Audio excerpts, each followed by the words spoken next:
Bismillah. Assalamualaikum warahmatullahi wabarakatuh.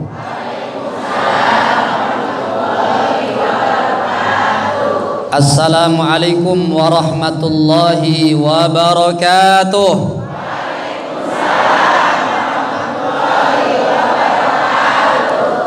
Satu sunnah di antara sunnah-sunnah yang Kanjeng Nabi Muhammad sallallahu alaihi wasallam ajarkan kepada kita ketika muslim pertama kali bertemu dengan muslim yang lain atau lama tidak berjumpa, maka sunnahnya salam tiga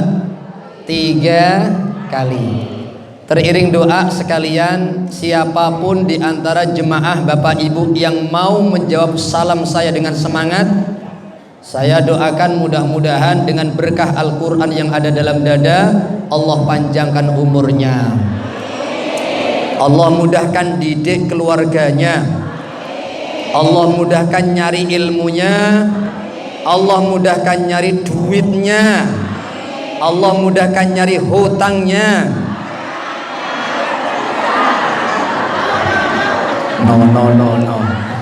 Yang terlanjur punya hutang, yang mau jawab salam semangat, mudah-mudahan lunas. Mudah-mudahan yang ngutangin Bapak Ibu segera mengikhlaskannya. Assalamualaikum warahmatullahi wabarakatuh.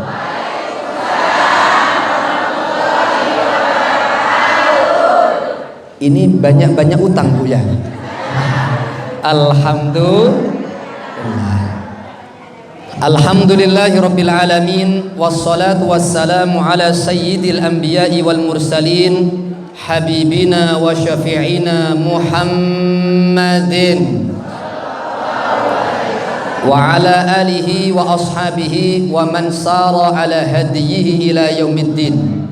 Innal 'aqibata lil muttaqin wala udwana illa 'alal zalimin wa nahnu 'ala dzalika minasyakirin wasyahidin walhamdulillahi rabbil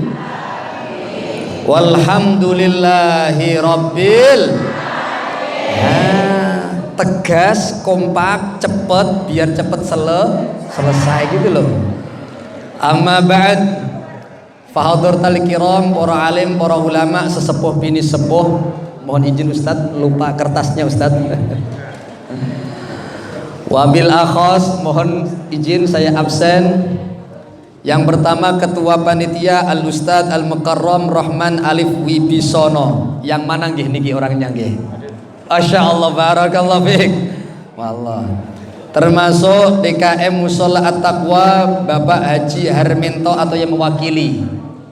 Ahlan. Kemudian yang terhormat Pak RW barusan nggih, Pak RW tadi nggih, Pak Haji Yahya Mulyono. Tadinya pengen saya gembleng beliau tadi ya. Pak RT 3 Bapak Muhammad Muhsin yang mana nggih? Ada beliau? Oh keluar. Beserta wabil akhos asatidah dan ustadzat. Yang pertama Al Mukarram Ustadz Tahmid, mohon izin di mana nggih Ustadz beliau? Masya Allah, supaya kita gandeng tangan menuju surga nih Allah. Ustadz Maftuh Al Mukarram maujud fin huwa barakallahu fiik Ustadz. Ustadzah Dewi Sarju pundi nggih, mohon izin punten. Ahlan Bunda. Ustadzah Rodiah Made barakallahu fiik. Ustadzah Aminatuz Zahra keluar. Paling tidak saling sapa, saling mengingat wajah, sopo ngerti, saling memberi syafaat, gandeng tangan, amin Allahumma. Tidak lupa jamaah Majelis Taklim Al-Ikhlas, jamaah Majelis Taklim Darul Mukminah, dan sedoyo jamaah Musola At-Taqwa. Ya paling tidak maksud saya bapak-bapak, mas-mas yang saya cintai, ibu-ibu yang cuantik yang mencintai saya. Kita semuanya saling cinta mencintai karena Allah. Sallu ala Nabi Muhammad. Tidak panjang kalam Bapak Ibu, sepakat dulu kira-kira insya Allah kita sepakat selesai jam 3 atau jam 4 sore. Pak Kiai mohon izin, kira-kira jam 3 apa jam 4 sore? Ibu-ibu siap sampai jam 3? Alhamdulillah, silakan duduk-duduk manis, nongkrong di sini, iktikaf di sini sampai jam 3. Sebentar lagi saya pamit pulang saja. Bapak Ibu yang dinikmati Allah Subhanahu wa taala, saya mulai dari cerita to the point saja karena waktunya sudah makin siang. To the point saja. Di dalam kitab Sahih Al-Bukhari, dalam Sunan At-Tirmidzi ada cerita Rasul Shallallahu Alaihi Wasallam sebelum punya mimbar yang terbuat dari kayu turfah dari negeri Syam zaman itu, Rasul kalau menyampaikan khutbah hanya bersandar sama pohon kurma. Mohon izin Ustadz, mungkin bisa berdiri sejenak jenengan supaya ilmunya nyampe, sanatnya nyampe. Anggap aja ini adalah pohon kurma.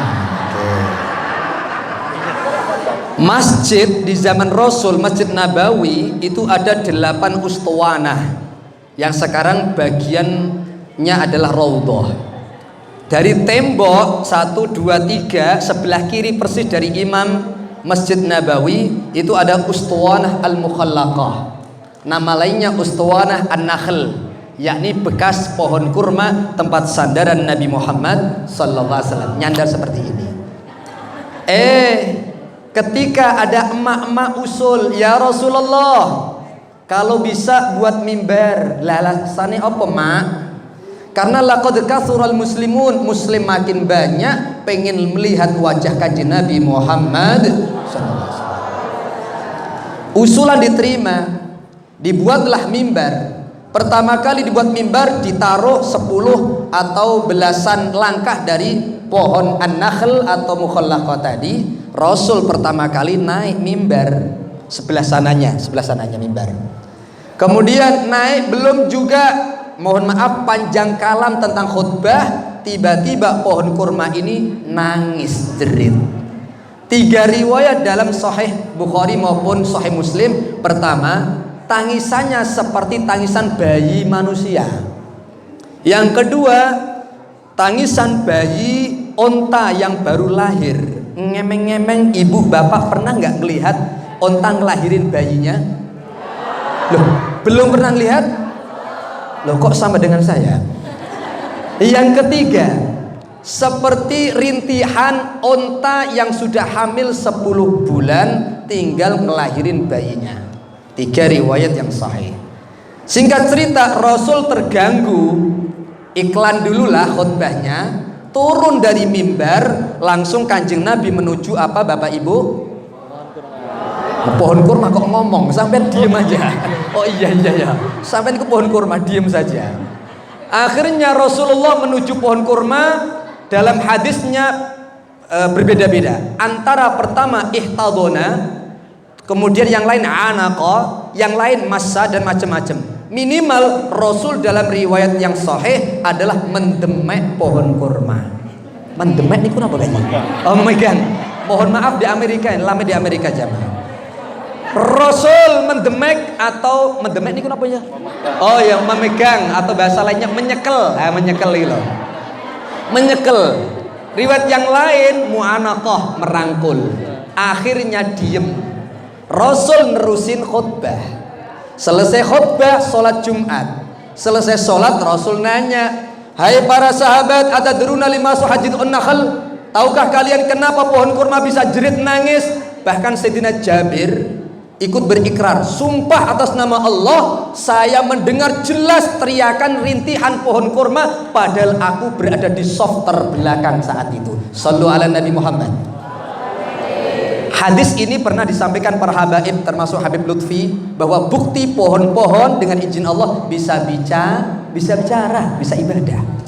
Singkat cerita jamaah, kemudian sempat Rasulullah SAW menerangkan, wahai para sahabat, Ketika para sahabat menjawab, Allah dan Rasulnya yang paling tahu kenapa menangis ya Rasul. Rasul menjelaskan, pohon kurma nangis lantaran syauqon, rindu, wahubban, cinta. Kira-kira kepada siapa Bapak Ibu? Rasulullah, li Rasulullah sallallahu alaihi itu sabda Rasul. Pohon kurma merasakan getaran cinta, ora pengen, nggak pengen pensiun, dunya lan akhirat pengennya dempet deket dengan kanjeng Nabi. Itulah kenapa dalam hadis sahih, hai pohon kurma, kata Rasul, aku pengen doakan, pilih kamu hingga yaumul qiyamah tidak akan mati dan terus berbuah. Pilih itu ataukah engkau menemani aku di surga Allah. Ternyata yang dipilih apa Bapak Ibu? Yang kedua, menemani ke dalam surga. Itulah kenapa dalam kitab Sahih Ibnu Khuzaimah, wahai Umar, tulung bedol beserta akar-akarnya. Bedol niku napa meneh? Apa ya, lame di Amerika susah ini ya. Bedol, cabut beserta akar-akarnya. Kemudian pendem, kubur antara rumah Rasul, kamar Rasul sekarang jadi makam, dan antara mimbar yang dicap raudhah min riyadil jannah.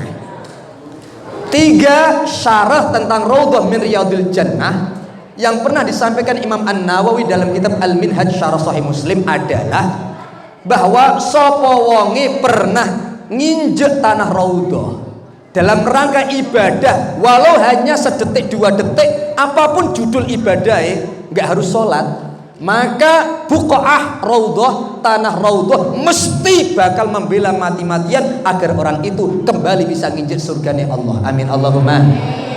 Itulah kenapa ternyata rahasianya dipendem di situ itu pohon kurma, supaya ketika Nabi jalan-jalan menuju taman surga, tukul, tumbuh pohon kurma, dunya lan akhirat ketemu dengan kanjeng Nabi Muhammad sallallahu alaihi wasallam. Sudah, syukran, barakallahu fiik. Kira-kira sampai sini jelas Bapak Ibu? Jelas atau tidak? Alhamdulillah, selesai berarti. Assalamualaikum. Selesai Pak Kiai? Lanjut atau tidak? Katanya sudah jelas Ustazah ya. Kira-kira sampai jam berapa? Jam 3? Oke, insya Allah. Itu yang pertama. Artinya apa? To the point saja, nggak panjang kala. Artinya yang paling penting adalah punya rasa cinta, getaran rindu cinta sama Rasul, bawa sampai akhir hayat. Jangan sampai anak-anak kita, cucu cicit kita mengidolakan selain orang-orang soleh, artis-artis roqiyah, naudzubillah min dzalik. Kenapa demikian? Ada cerita yang kedua. Boleh cerita Bunda saya? Boleh? Kalau nggak boleh saya pamit pulang saja Kiai. Bahwa di dalam kitab Sahih Bukhari juga, Sayyidina Anas radhiyallahu anhu, Anas bin Malik, yang beliau mengaku dalam kitab Asy-Syamil Muhammadiyah, aku ngeladeni Rasul, jadi santri Rasul 9 tahun. Riwayat yang lain beliau mengaku 10 tahun. Ketika tengah ngelayani Rasul, mungkin ngasih kohwah atau apapun suguhannya, tiba-tiba ada badui, tamu badui yang baru masuk Islam. Lah badui ini petentengan, pede banget, masuk ke kediaman kanjeng Nabi, lanjut pertanyaan langsung kepada kanjeng Nabi. Ya Rasulullah, ayakna wahai tamu, onopo, labaik wasa'adaik. Mata sa'ah, kiamat itu kapan ya Rasulullah? Pede banget takon kiamat. Rasul ya kaget, ini orang aneh. Akhirnya Rasul bertanya, ma'adattalaha, sampai niki persiapannya wis cukup kanggo kiamat dan fase-fase akhirat setelah kiamat? Akhirnya mikir sang tamu, cukup apa enggak ya bekal akhiratku ya? Ternyata mirip dengan jawaban kita. Mohon maaf nyuwun sewu, ibu-ibu kalau ditanya Rasul, sudahkah cukup bekal akhiratnya? Kira-kira cukup atau tidak? Belum cukup. Kira-kira amal soleh bapak ibu niki lho, kira-kira sudah banyak atau sedikit? Kira-kira akeh apa suwiti? Kira-kira dosane lho, dosa jenengan niki lho, akeh apa uwakeh? Ya ora usah kenceng-kenceng kelihatan wajahnya ngene kok. Allahumma sholli ala Muhammad. Lanjut atau tidak? Mohon maaf gaspol, modelnya agak kasar soalnya memang dari negeri Jepara. Apalagi memang penceramahnya bukan makhluk halus soalnya ini. Allahumma sholli ala Muhammad. Walhasil jamaah yang dimuliakan Allah Subhanahu wa taala, tentang Sayyidina Anas tadi, tamu ketika mendapatkan pertanyaan dari Kanjeng Nabi, apa bekalmu, apa sudah cukup? Ia menjawab, la syai'a ya Rasulullah. Pakai nafil jinsi, ora duwe babar belas. Umpamane punya koyok-koyok mardut ditolak kabeh. Wis tak jawab, ora duwe babar belas ya Rasul. Kecuali illa annani uhibbuka ya Rasulullah sallallahu alaihi wasallam. Riwayat yang lain, illa annani uhibbullah wa rasulah. Minimal adalah kecuali bekalku satu toktil merikitil, pokoknya saya bawa sampai mati. Apa itu? Cinta sama kalian panjenengan ya Rasulullah sallallahu alaihi wasallam. Rasul langsung bunga luar biasa dan bersabda, anta, kamu pasti ma'aman ahbab tahu, bisa membersamai satu surga dengan orang yang kamu cintai, kamu idolakan, termasuk maksudnya Kanjeng Nabi sallallahu alaihi wasallam. Sehingga Sayyidina Anas bersumpah ketika bercerita tentang dialog dua orang mulia, yakni Kanjeng Rasul sallallahu alaihi wasallam bersama Badui tadi, beliau bersumpah, wahai para tabi'in, kata Sayyidina Anas, aku tidak pernah seseneng aku ketika mendengar kalimat anta ma'aman ahbabtah, karena aku cinta mati sama Rasul sallallahu alaihi wasallam. Sehingga beliau mulai detik itu tadi sampai usia 120 tahun 120 tahun usianya, dengan anak 102, 2 perempuan 100 laki-laki dari satu ayah, beliau berdoa dengan doa ini agar Sayyidina Anas satu surga dengan Kanjeng Nabi Muhammad sallallahu alaihi wasallam. Pengen tahu doanya Bapak Ibu? Pengen tahu doanya Sayyidina Anas agar satu surga dengan Nabi? Ayo doanya bareng-bareng. Bismillahirrahmanirrahim.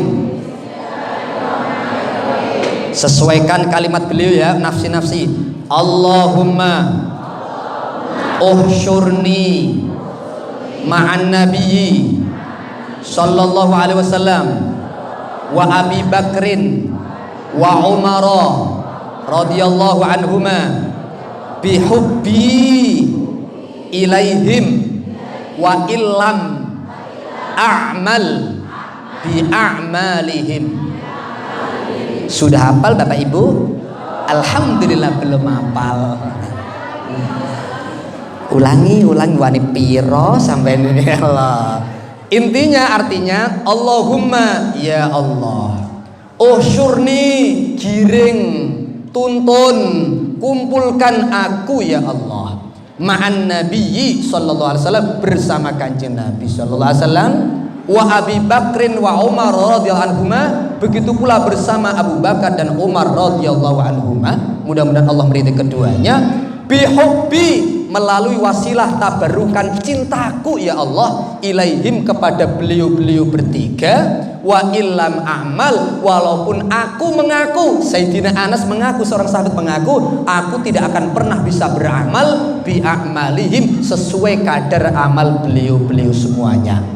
Para alim ulama mensyarah doa ini, hadis ini, oh berarti enggak harus takwa kita seperti takwa Nabi.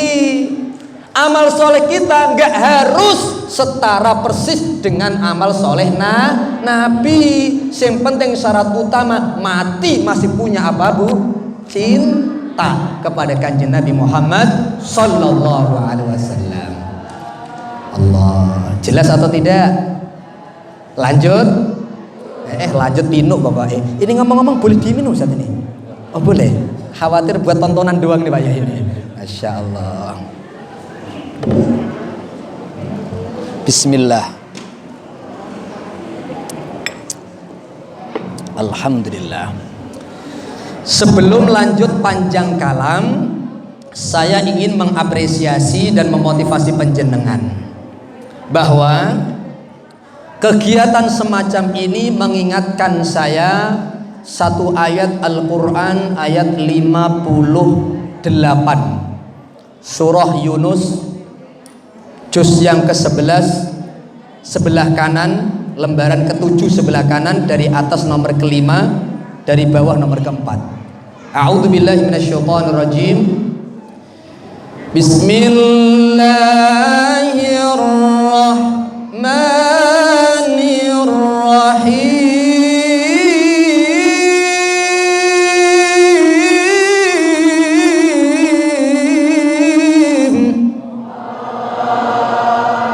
Alah, yang belakang belum kompak, ulangi lagi. 1, 2, 3. Entar dulu, belum. Bismillahirrahmanirrahim.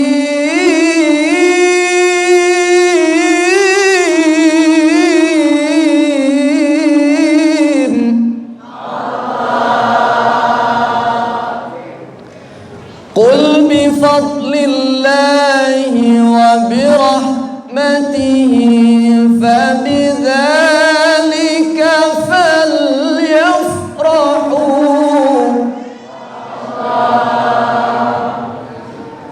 huwa khairum mimma yajma'un.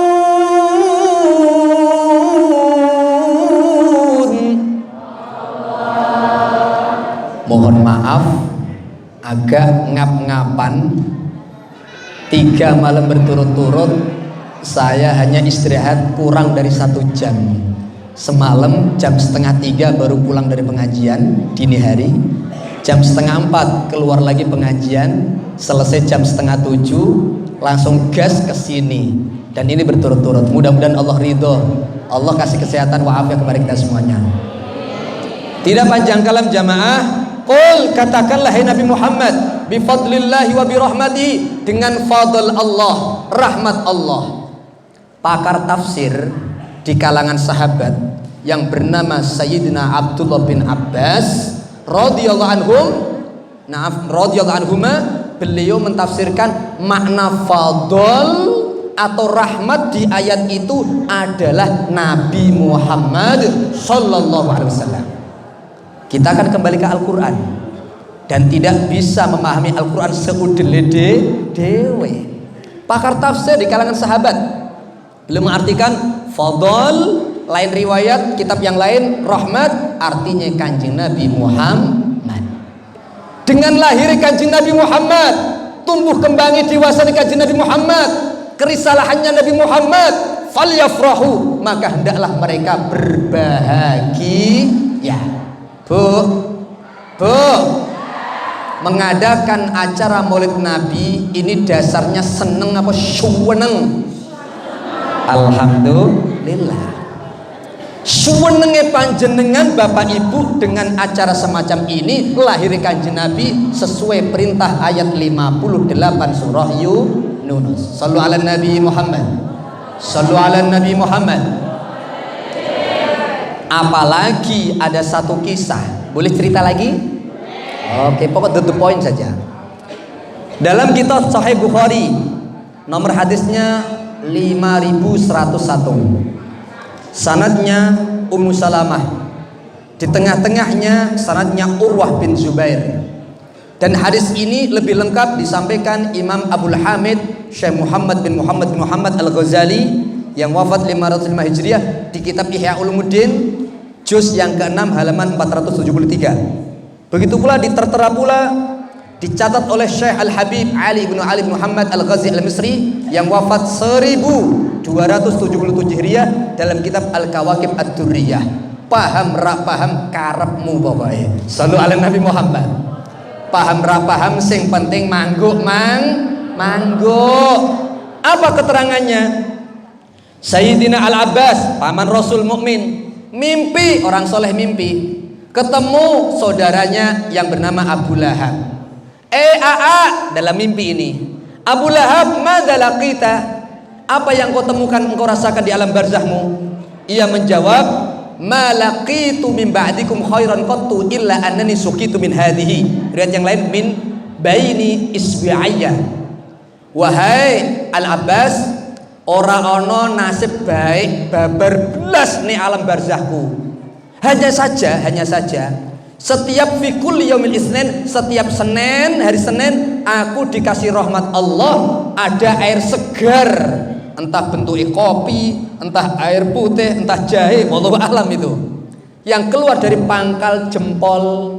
Riwayat yang lain yang keluar di antara jempol dan sababah telunjuk. Setiap hari Senin. Lah sebab musababnya apa? Tanya lantaran Abu Lahab kan mati kafir. Kan sepakat secara zahir, secara syariat orang manfaat kebaikan orang kafir, tapi tidak tentang berbahagia dengan lahirnya Nabi Muhammad sallallahu alaihi wasallam. Ada pengecualian, itu hak Allah. Maka bahasanya Imam Ibnu Hajar Asqalani dalam Fathul Bari, tafadulnya fadl Allah tentang itu, meskipun syariatnya tidak manfaat. Apa yang terjadi? Li'ataqati Suwaibah al-Aslamiyah, karena aku memerdekakan Suwaibah. Yang kedua, dan aku perintahkan wa amartuha an turdi'an Nabi, aku perintahkan dia untuk menyusui kanjeng Nabi. Yang ketiga, aku nyembelih 100 domba saking suwenengku lahirnya Nabi Muhammad sallallahu alaihi wasallam. Ngemeng-ngemeng Bapak Ibu acara maulid bunga kelahiran Nabi, nyembelih nopo niki hari ini? Ayam. Alhamdulillah, sallu ala Nabi Muhammad. Ayamnya piye kali mungkin ya. Wes ora apa-apa. Berapapun urun panjenengan dalam rangka bunga maulid Nabi sallallahu alaihi wasallam, insyaallah rahmat di alam barzah. Amin Allahumma. Abu Lahab, kata Imam Al-Baihaqi, kata Imam Ibnu Hajar Asqalani seperti ini, termasuk Imam As-Suyuti, Syekh Jalaluddin Abdurrahman As-Suyuti, termasuk Syekh Syamsuddin Ibnu Jazari, termasuk Ibnu Nasir Ad-Dimashqi, ulama-ulama hafid ahli hadis. Beliau berkata seperti ini, jika orang kafir Abu Lahab yang kehinaannya abadi dalam Al-Quran, tabat yada abi lahabi wadab, itu saja mendapatkan rahmat setiap hari Senin walaupun bahagianya sekali, bagaimana dengan kaum muslimin yang mentauhidkan Allah, terus-terusan berbunga-bunga dengan maulid Nabi sallallahu alaihi wasallam?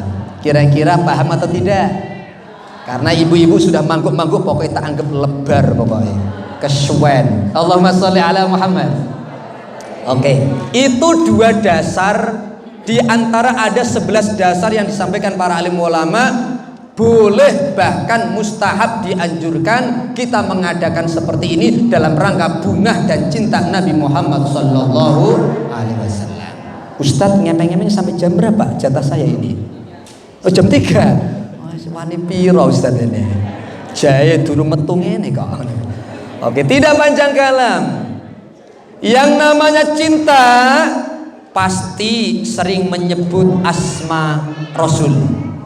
Minimal langkung-langkung bentuknya sholawat kepada kanjeng Nabi sallallahu ala Muhammad sallallahu alaihi wasallam sallallahu ala Muhammad sallallahu.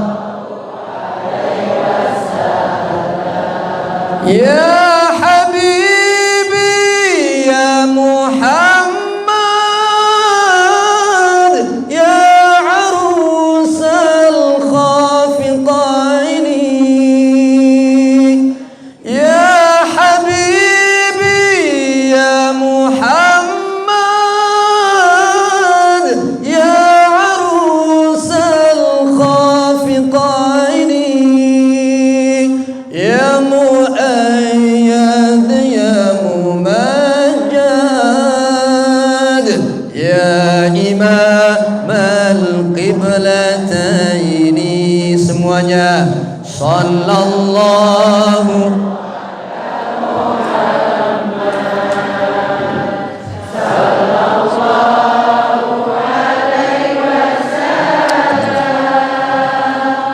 sallallahu ala Muhammad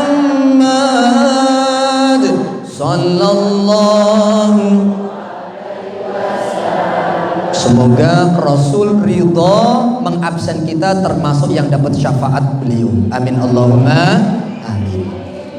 To the point berikutnya, setelah pesan penting rasa cinta jaga betul dalam hati hingga akhir hayat. Kedua, sering-sering bersolawat, bahkan sekedar menyebut ya Rasulullah ya Muhammad, itu pun insya Allah ada syafaatnya. Amin Allahumma. Keterangan dalam kitab tafsir ketika bahas 3 ayat pertama Al-Hijr, surah Al-Hijr awal-awal itu pun walaupun tidak sampai solawat ya Muhammad ya Muhammad ya Muhammad, karena cinta insya Allah dapat syafaatnya. Amin Allahumma amin Allahumma. Yang ketiga, naik pangkat. Kalau ngaku cinta sama Rasul, selain menyebut nama beliau tentu adalah paham dan semangat memahami bagaimana sih sosok beliau, pribadi beliau, akhlak beliau, Nabi Muhammad Sallallahu Alaihi Wasallam. Saya cinta sama istri, tai lalatnya berapa? Insya Allah saya tahu. Letaknya di mana tahu? Karena cinta. Untune piro saya tahu insya Allah. Termasuk kebiasaane, bahkan jumlah kubane piro tahu karena cinta. Berarti kalau bapak ibu ngaku cinta sama Rasul, mau nggak mau semangat pengen tahu bagaimana wajah Nabi, bagaimana telinganya Nabi, bagaimana alisnya Nabi, bagaimana hidungnya Nabi, pipinya Nabi, giginya Nabi, bagaimana ubannya Nabi, bagaimana detail. Ibu bapak sudah tahu belum bagaimana fisiknya Nabi Muhammad SAW? Kalau pengen tahu, minimal ketemu dalam mimpi, pesene Mbah Yai Maimun Zubair almarhum, termasuk Habib Omar Ibnu Salim Ibnu Hafid Al-Yamani dan kiai-kiai yang sanesipun ngasih ijazah rajin berjamaah sholat 5 waktu, kemudian poso Ramadan ojo bolong, jangan berlubang, kemudian zakate ditemenani sungguh-sungguh, lan solawate 15.000 per hari, jangan kurang. Kira-kira enteng apa angel? Kok angel? Bapak-bapak, 15.000 solawat per hari, kira-kira angel apa gampang? Malah angel. Aduh. Saya dulu dilatih Mbah Mun, dilatih kiai-kiai, pertama 500 per hari, naik 1000, 10.000 sampai sekarang. Akhirnya pokoknya minimal selain murojaah Quran, minimal 10.000 sholawat kepada kanjeng Nabi Muhammad SAW. Saya rasakan berkahnya luar biasa.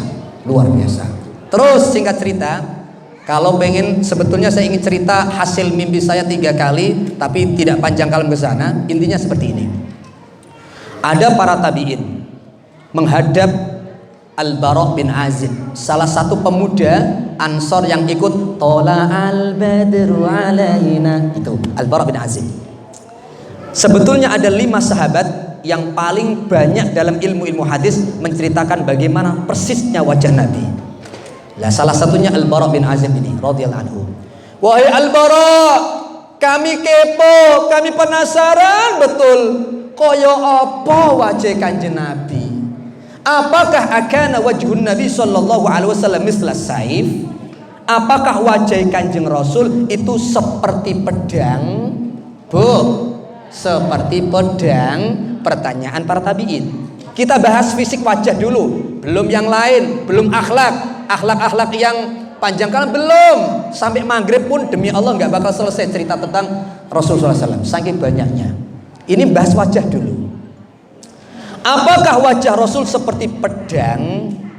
Maknane ono telu, ada 3. Pertanyaan pertama, maknanya yang pertama adalah apakah bentuke wajah Rasul gepeng koyok pedang, kemudian tinggi jerangkong? Tidak. Semua sahabat menyampaikan tidak ada cerita Rasul tinggi banget orang ono, pendek banget orang ono, tengah-tengah.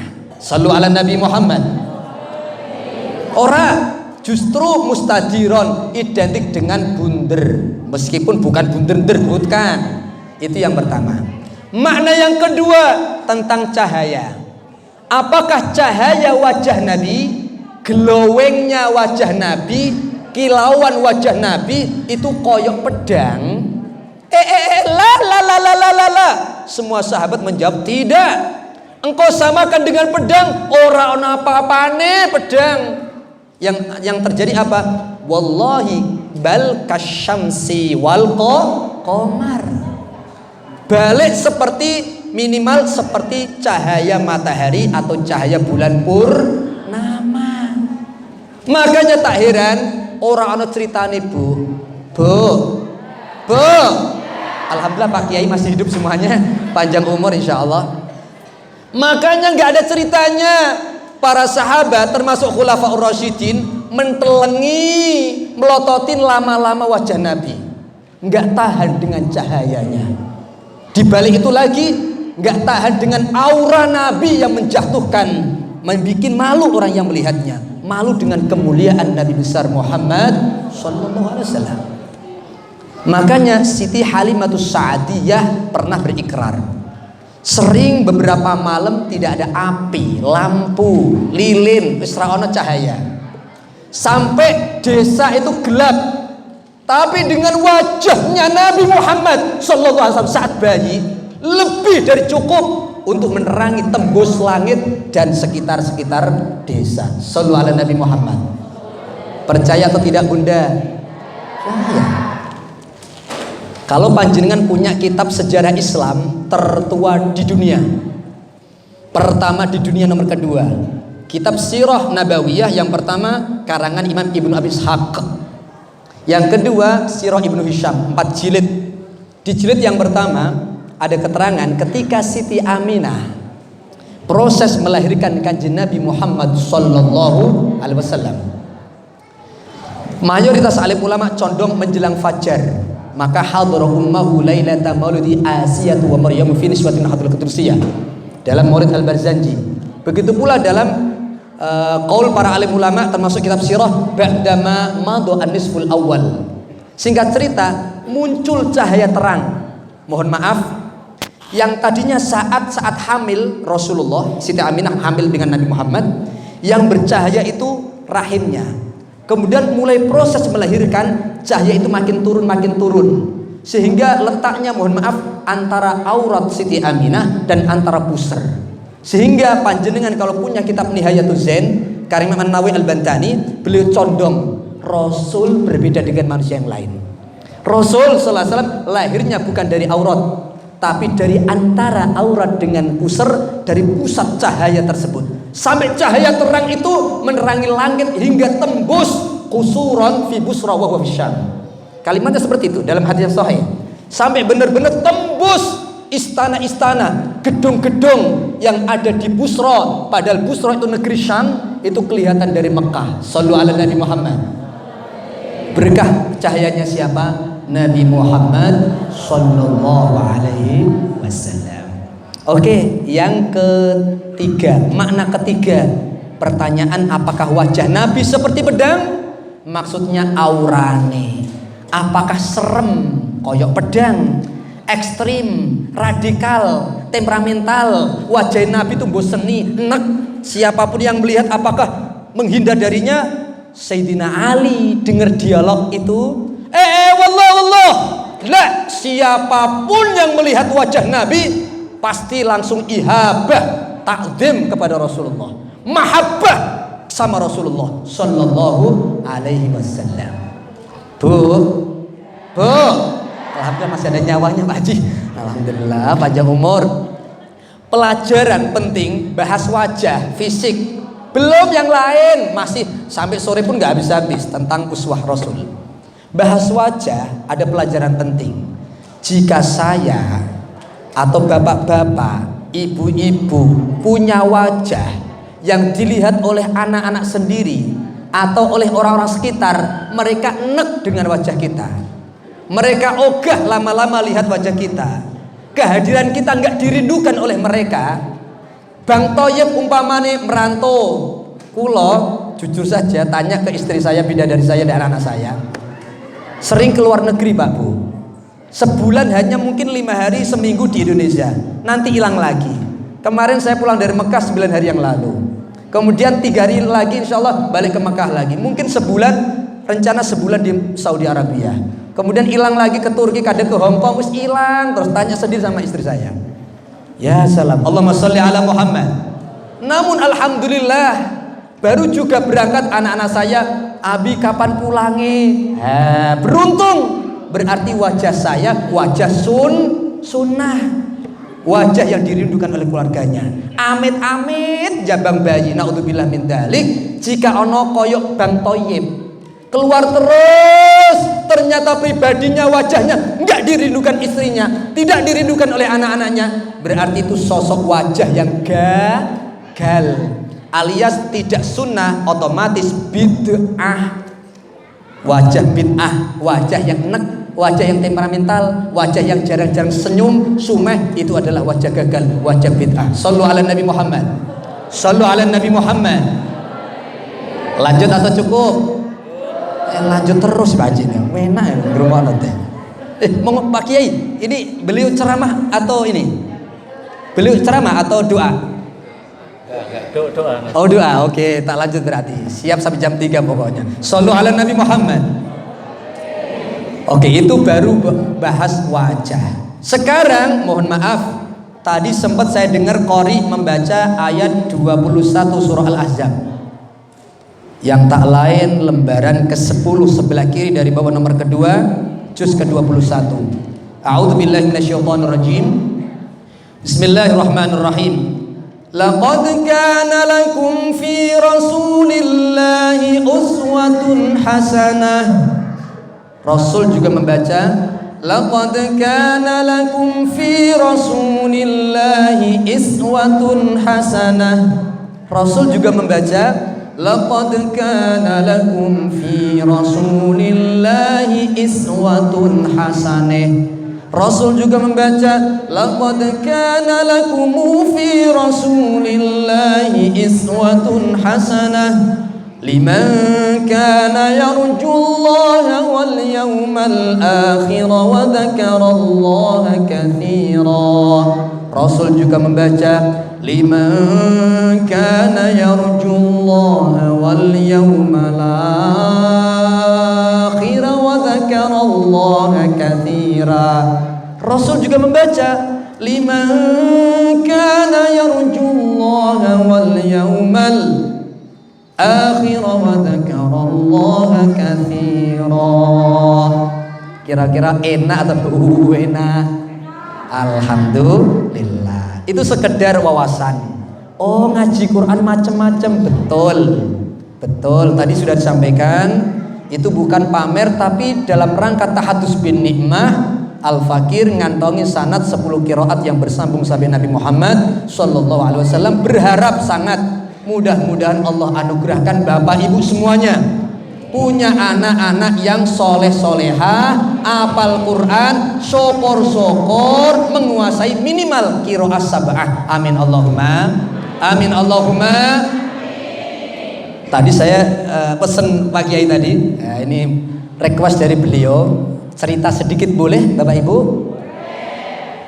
Ada orang Jepara, bapak-bapak bukan keturunan Nabi. Ini request dari Pak Kiai. Bukan seorang Habib atau anak Kiai, bukan Gus, bukan. Tapi beliau pengen sekali punya anak yang pintar ngaji Quran. Akhirnya pernah dengar ceramah yang isine kalau pengen punya anak keturunan dzurriyyah do hafal Quran, mulyakno orang-orang yang hafal Quran. Amin Allahumma. Mulyakno pokoknya. Mbok piye carane? Walhasil bapak ini kebetulan kedatangan penghuni warga baru dari Demak, hafidh-hafidhah. Penggaweane deres Quran, riyadhah Quran. Saya pribadi pun bolak-balik ke tempat beliau-beliau, memang deres Quran di kamarnya, di rumahnya. Akhirnya tanah yang untuk, mohon maaf, sementara tinggal pakai gedek bambu, rumah tembok bambu, itu adalah tanahnya bapak tersebut. Lama-lama yang tadi dipinjem akhirnya sudah diikhlaskan untuk pesantren atau musola atau rumah dan perjuangan-perjuangan hafidh-hafidhah. Di luar daripada itu, Sang bapak sebagai seorang kuli macul, nunggu padi dari manuk-manuk itu loh. Apa manuk itu? Burung. Nah, jaga burung. Ternyata ada gajian, entah itu sesuap beras, sesendok beras, selalu dikasihkan pula ke hafid-hafidhah dengan niatan seperti ini. Ya Allah, aku iki bukan orang kiai, orang pernah nyantri, bukan pula keturunan Nabi Muhammad, tapi pengen banget punya keturunan yang pinter ngaji Quran. Nggak sampai kalimatnya hafal Quran, pinter ngaji Quran. Setiap kali sedekah diselimitkan nawa itu seperti itu. Ternyata ngalap barokah dari para penghafal Quran. Walhasil apa? Perempuan 5 anak perempuannya semuanya para penghafal Al-Quran. Allah. Sampai mantu-mantunya kiai-kiai doa hafal Quran, termasuk mantu yang kelima tersebut yang sedang berbicara di depan bapak ibu ini. Masya Allah. Sallu ala Nabi Muhammad. Sallu ala Nabi Muhammad. Pak Kiai amanah saya sampaikan ya. Ya salam. Afwan. Oke, tidak panjang kalam, kita lanjut. Ini kebetulan ada minum. Ini pokoknya jam 3 insya Allah. Kita akan pengen cinta sama Rasul, naik selain daripada getaran cinta, sering bersolawat, menyebut asma beliau, kenal baik bagaimana sosok fisik beliau. Sekarang tindak tanduk beliau, ahwal beliau, afal beliau, akwal beliau. Minimal hal sepele saja. Kebetulan di sini ada minuman. Enaknya diapain Bapak Ibu? Oh, minum. Silakan dilihat saja. Silakan. Rasul pasti baca apa? Bismillah. Tidak Bismillahirrahmanirrahim. Hadis secara tekstual semuanya Bismillah. Meskipun dalam kitab Al-Majmu' Syarah Al-Muhadzab, Imam Yahya bin Syarafuddin An-Nawawi berkata, tetap mustahab dianjurkan kalau memang pengen Bismillahirrahmanirrahim, bukan bid'ah dolalah finnar, enggak. Kalau pengen tahu persis Bismillah saja. Bismillah.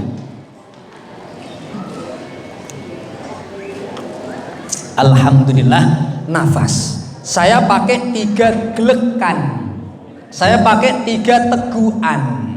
Boleh 1, boleh 2, tapi maksimal berapa tegukan? 3. Lalu alhamdulillah.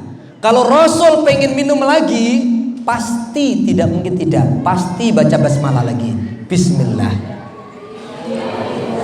Alhamdulillah. Saya praktekkan yang 1 tegukan lagi. Kemudian kalau pengen minum lagi, pasti Bismillah. Alhamdulillah. Ibu-ibu, bapak-bapak, apa kata para sahabat ketika ditanya bagaimana cara minumnya Rasulullah? Kita kan cinta sama Rasul, uswah sama Rasul. Bagaimana cara minumnya? Para sahabat kompak, tidak ada yang beda. Kami seumur hidup bersama Rasul tidak pernah melihat Nabi minum yatanaffasu illa salasan, kecuali maksimal tanafusnya, ngambil nafasnya 3 kali. Selesai bismillah, glek, umpamanya pakai 3 tegukan atau 2 tegukan atau 1 tegukan, alhamdulillah, nafas dihitung 1. Pengen minum lagi, bismillah, glek, alhamdulillah, nafas 2. Kalau pengen lagi silahkan, Rasul membiasakan maksimal, kemudian nafas alhamdulillah yang ketiga sudah berhenti. Gak ada ceritanya Rasul sampai nafas keempat, kelima dan seterusnya. Kalau sudah 3 nafas pasti berhenti dari minum. Bisa dipahami? Ini loh kebiasaan sanad dari guru ke guru sampai Rasul Sallallahu Alaihi Wasallam. Hal semacam ini koyok-koyoknya sepele, kira-kira penting atau tidak? Penting atau penting?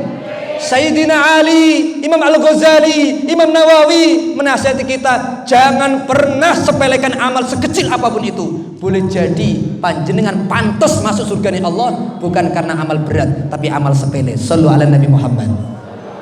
Lanjut atau tidak? Minum lanjut.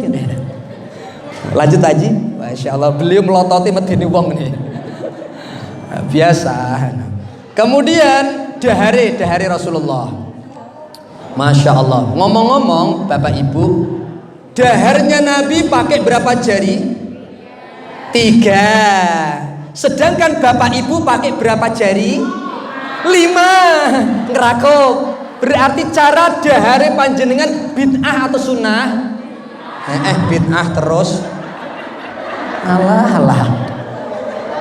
Wes ora apa-apa. Mungkin itu saja yang bid'ah, yang lain mungkin sunnah. Rasul sallallahu alaihi wasallam cerita tentang kebiasaan dahar. Wahai Aisyah, bagaimana kebiasaan daharnya Nabi? Siti Aisyah radhiyallahu anha menjawab, Rasul terbiasa berhenti sebelum kenyang. Kalau bapak ibu pantang berhenti sebelum berarti bid'ah atau sunnah? Bid'ah meneh. Siti Aisyah ditanya, wahai Aisyah, kam kanan Nabi yashba? Berapa kali Nabi itu kenyang? Maksudnya sehari semalam kenyangnya kanjeng Nabi piro? Pengen tahu kebiasaan, kita kan cinta sama Rasul. Ternyata dijawab, aku berumah tangga sama kanjeng Nabi, nggak pernah lihat kanjeng Nabi kenyang 2 kali lebih dalam 1 hari 1 malam. Ibu-ibu, berapa kali kenyang sehari semalam? 3 kali. Kadang lebih atau tidak? Lebih. Bid'ah atau sunnah? Alah. Saya kira Pak Kiai kok bid'ah terus Pak Kiai ini. Ya salam. Yang pojok Ustadz sunnah awalnya, habis itu sunnah Indonesia. Allahumma sholli ala Muhammad. Lanjut atau tidak Ustadz? Lanjut. Penuh pokoknya ngrungono tok teh. Tidak panjang kalam. Cara duduknya Nabi saja, cara duduknya Nabi. Dalam hadis Bukhari maupun Muslim hanya 2 cara duduk daharnya Nabi. Perhatikan baik-baik. Kayaknya sepele, tapi kalau diniati ittiba ngikutin Rasul, tetap ada nilai pahala setiap nafas dalam gerakan itu. Hanya 2 cara daharnya Nabi. Pertama, mohon izin supaya sanadnya itu benar-benar sampai. Pertama, kata Sayyidina Anas dan para sahabat, ra'aitun nabiyya sallallahu alaihi wasallam yajlisu muqa'iyan ya'kulu tamra, riwayat Bukhari maupun Muslim. Yakni muqa'iyan itu mohon maaf jinjit seperti ini. Lah ini loh cara Nabi saat dahar, pakai 3 jari, puluhani sedikit. Kalau duduknya seperti ini berarti urusan teleh, urusan weteng, urusan makan jangan lama-lama. Beda jamaah sono, orang sono. Kalau dahar itu wis langsung mekekeh, nampan puluhannya seperti ini. Itu orang sono. Kalau orang sini insya Allah sih sama. Ya Allah Gusti. Berarti bid'ah atau sunnah? Bid'ah terus bunyai. Ajur. Allahumma sholli ala Muhammad. Yang kedua, aku pun melihat Rasul terbiasa daharnya adalah jathiyan. Jathiyan itu seperti orang tahiyat awal tapi tanpa menekuk jari-jari menuju kiblat, biasa saja. Ini loh mantap-mantapnya dahar Nabi. Allahumma sholli ala Muhammad. Kemudian, Bu, Pak, maksimal roto-roto Nabi kalau dahar berapa suapan kira-kira ada yang tahu? Tidak tahu. Siapa yang tahu berapa suapan maksimal? Yang tahu hadiahnya ini. Oh ya betul ada. Ternyata ada. 11 salah. Siapa saja yang tahu angkat berapa nak? 9 suapan. Silakan ambil nak. Ya Allah. Barakallahu fiik. Maksimal 9 suapan. Mbah Maimun Zubair almarhum, kenal Bapak Ibu? Yang mohon maaf saya perlu cerita kayaknya. Bolak-balik tak terhitung saya ziarah ke makam Ma'la, makom beliau. Terakhir 9 atau 8 hari yang lalu.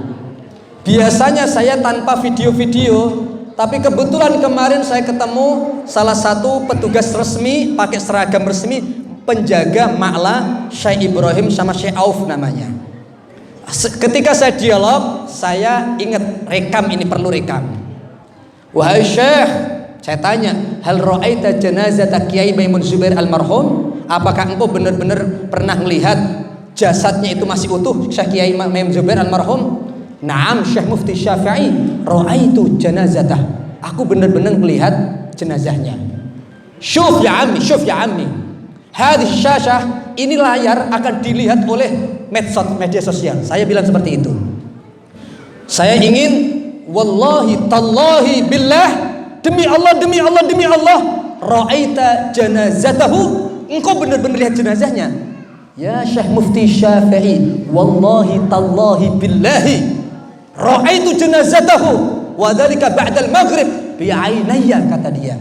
Aku melihat dengan mata kepalaku sendiri jasadnya Mbah Maimun Jubair utuh.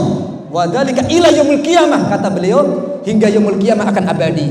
Dan saat itu aku selesai salat maghrib, ikut epek-epek di situ, benar-benar utuh. Shallu ala Nabi Muhammad. Saya sengaja seperti itu dan menceritakan supaya tidak ada keraguan lagi. Yang menganggap kiai bid'ah, kan ada. Itu kan kiai bid'ah, kiai miring, naudzubillah min dzalik. Kiai biasa tahlilan, kiai biasa maulidan, oh ahli bid'ah itu. Lihat bagaimana kemuliaan beliau di mata Allah Subhanahu wa taala. Ibu-ibu manggung wasyara paham ini. Shallu ala Nabi Muhammad. Beliau menasihati kalau pengen dahar ala Rasul maksimal rata-rata 3 sampai 9 suwapan. Saya sempat bertanya-tanya, beliau sudah wafat. Akhirnya saya nanya kepada guru saya, Profesor Dr. Hasan Syams Al-Misri. Beliau salah satu pejabat wakil Persatuan Ahli Hadis Dunia Alam dari Al-Azhar. Beliau saya tanya, apakah ada dalil khususnya data? Saya suka data. Atau datanya mana wahai Syekh? Kok kiai kita menganjurkan maksimal 9 suapan ala Kanjeng Nabi? Ternyata beliau ngambil mungkin kiasan analogi kebiasaan Nabi saat minum. Bismillah, glek 3 teguhan, alhamdulillah, bismillah, glek alhamdulillah, bismillah, glek alhamdulillah, berhenti, maksimal berarti 9 glekan alias 9 suwapan. Shallu ala Nabi Muhammad. Oke, tak tambahi 5 menit Pak Jike. Oke. Maksimal katanya jam 11 kalau nggak salah dengar tadi. Oke, sekarang naik makom lagi, pribadi Nabi, baik kepada Allah maupun sesama manusia. Saya singkat mungkin 3-4 menit saja. Sayyidina Atha bin Abi Rabah mertamu kepada Rasul, Siti Aisyah. Wahai Siti Aisyah, ayat naun Atha termasuk Syekh Ubaid ibn Umair. Bagaimana pribadi Nabi di dalam rumah tangga? Seorang ayah, seorang suami, koyo opo kita pengen niru, pengen ikut. Dan bagaimana pribadi Rasul kepada Gusti Allah Subhanahu wa ta'ala. Yuk kita cek apakah bapak-bapak, ibu-ibu sudah sesuai Rasulullah dalam rumah tangga maupun kepada Gusti Allah. Jawabannya seperti ini. Kana Nabiyyu sallallahu alaihi wasallam fi khidmati ahlihi kulli. Riwayat yang lain tanpa ada kulli. Kanjeng Nabi itu, wahai para tabi'in, mohon maaf, selalu khidmah, selalu ngelayani, selalu tidak ada kata jaim, ngeladeni kebutuhan rumah tangga. Seandainya mohon maaf nyuci, Rasul nyuci baju. Seandainya ngepel, Rasul ngepel. Seandainya ada galon kosong, Rasul ngisi galon. Seandainya Rasulullah punya baju bolong, tembel sendiri, jahit sendiri. Saya ke Turki bolak-balik Bu, museum di sana. Mohon maaf, baju Rasulullah itu kelihatan jelas hasil jahitan sendiri tangan suci Rasulullah. Bolak-balik saya melihat bagaimana sendal Nabi, bekas sendal Nabi di Malaysia, di Masjid Agung Atin gak lama kemarin, di Turki, itu bekas jahitan Nabi, kropel-kropelnya itu masih ada. Cangkir loh Rasulullah, cangkir atuk, sampai akhirnya diwariskan Anas bin Malik, diwariskan kepada retak 4 retak, diikat dengan kawat gepeng oleh Kanjeng Nabi. Rasul sederhana, hanya 1 gelas. Bapak ibu di dapurnya ada berapa gelas manci? Banyak. Berarti dapurnya itu dapur jenengan itu loh, sunnah atau bid'ah? Bid'ah terus ajur. Allahumma sholli ala Muhammad. Lanjut atau tidak? Bener-bener Rasulullah apyek ngeladeni keluarga. Bahkan sampai, mohon maaf, sampai seperti ini. Ibu-ibu kan bapak-bapak hafal wa innaka la'ala khuluqin azim. Ayat keempat surah Nun atau surah Al-Qalam. Ceritanya piye kok Gusti Allah ikut-ikutan menyanjung memuji akhlak Nabi? Ceritanya ngene. Kata Siti Aisyah, Rasul di tengah-tengah cuapek lelah. Kata Siti Aisyah, namun ketika ada yang manggil, ya Muhammad, walaupun itu orang Badui, baik ahli baitnya Nabi atau bukan ahli baitnya Nabi, kalau sudah minta bantuan Rasulullah, apa kata Rasul? Labbaika wa sa'daik. Rasul dalam sendiko dawuh, dan Rasul langsung datang berhadapan dengan yang memanggilnya. Sampai-sampai Gusti Allah ikut geleng-geleng, Muhammad, Muhammad, wa innaka la'ala khuluqin azim. Bu,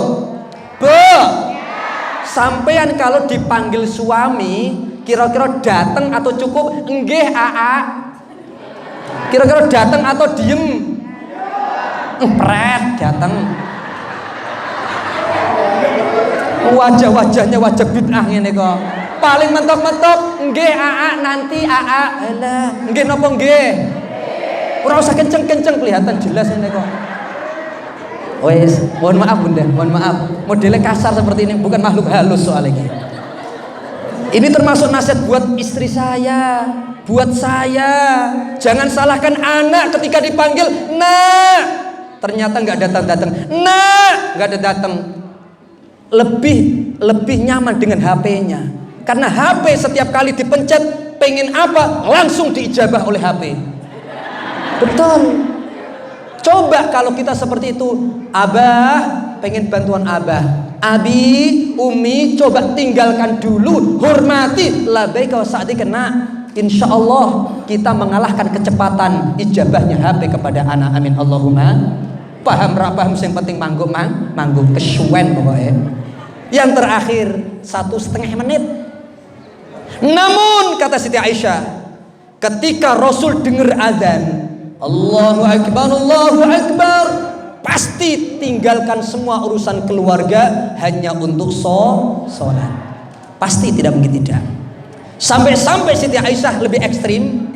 Kami pernah pacaran, bahasa kita pacaran. Istri Rasul satu keluarga pacaran. Bayangkan Ustadz Rahmat, beliau istrinya papat umpamanya. Bayangin saja kalau wajah-wajahnya wajah pengecut insya Allah ini. Papat, bayangin toktil. Lagi pacaran denger azan, kira-kira beliau sholat atau lanjut pacarannya? Oh, lanjut, kelihatan wajahnya kok. Beda.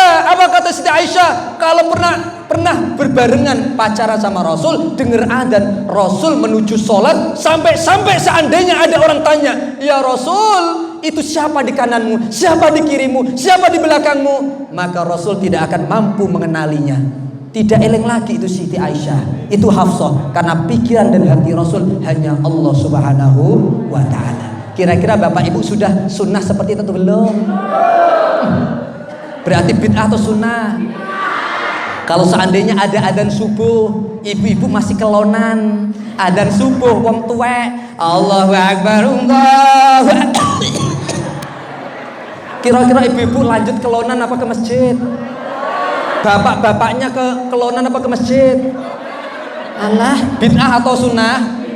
Wes pokoknya guyang-guyu tak anggap lebar. Subhanakallahumma wa bihamdika asyhadu an la ilaha illa anta astaghfiruka wa atubu ilaik. Secuil uswatun hasanah, mudah-mudahan manfaat fid dunya wal akhirah. Wassalamualaikum warahmatullahi wabarakatuh.